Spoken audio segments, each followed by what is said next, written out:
Big Horns Chord of the Week.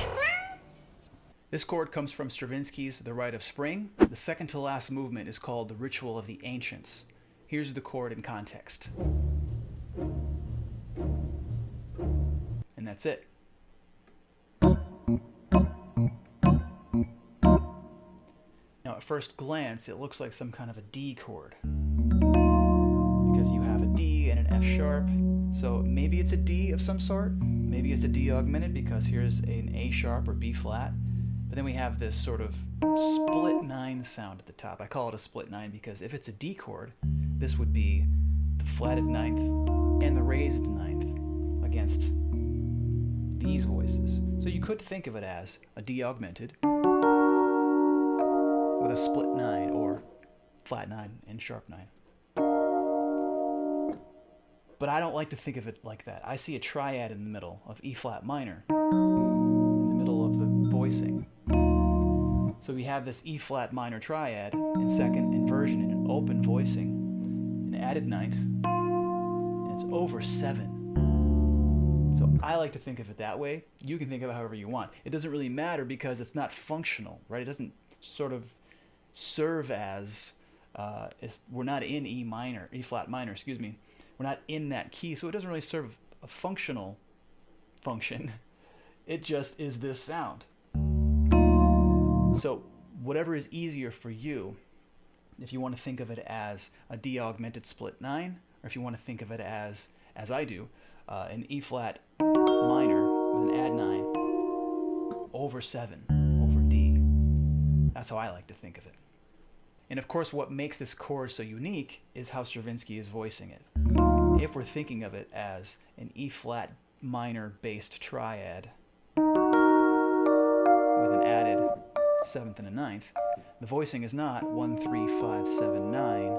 Rather, it's 7, 5, 3, 1, 9. 7, 5, 3, minor third, 1, 9. That's how I like to conceive of it myself.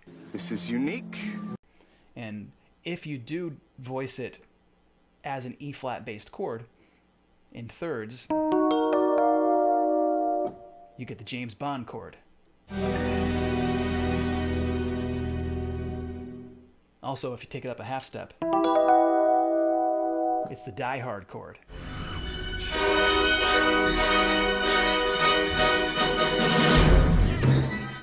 But I digress. Had Stravinsky scored Die Hard or one of the James Bond films, which would have been awesome, right? It would have sounded not like this, or it wouldn't have sounded like that. It would have sounded more like this. I admire your luck, Mr. Stravinsky. Igor Stravinsky. Now you may be saying to yourself, hey, that's all well and good. That's an interesting chord. Where am I ever going to use this chord, right? And I understand that. It's a weird chord. Where are you going to use this in the writing? Well, that's up to you. I've used it in my writing recently, actually. I was working on an animated show, which I'll go unnamed for now, but I was working on an animated show where our characters are being chased by a monster who's made of ground beef. And I thought, I'm going to try this chord. And it totally worked. And this is what that sounds like.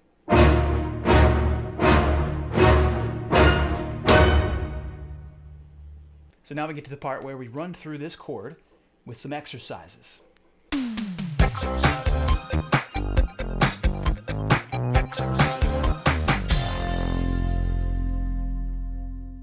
Okay, so the first exercise is to take this open voiced minor triad, E flat in this case, run it through the circle of fifths counterclockwise, like this. A flat minor, D flat minor, G flat minor, B minor, and so forth.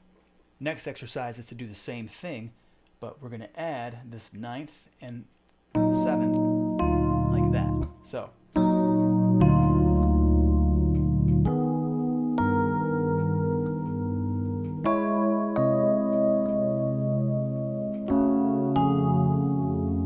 take that through the entire circle of fifths. And finally, we can run through the circle of fifths this way with a closed voicing minor triad. Add 9 in the right hand over the 7th, B in this case. So C minor add 9 over B moves to F minor add 9 over E. B flat minor add 9 over A. E flat minor add 9 over D. Let me see if I can even do that.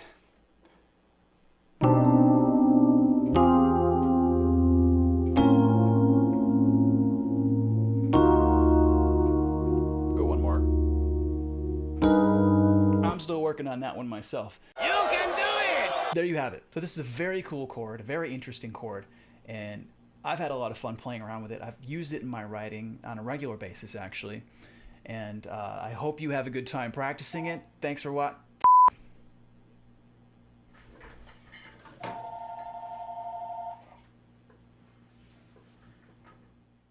Yeah. Who this? This beat. Yo, who this? Yo, who this? Who this?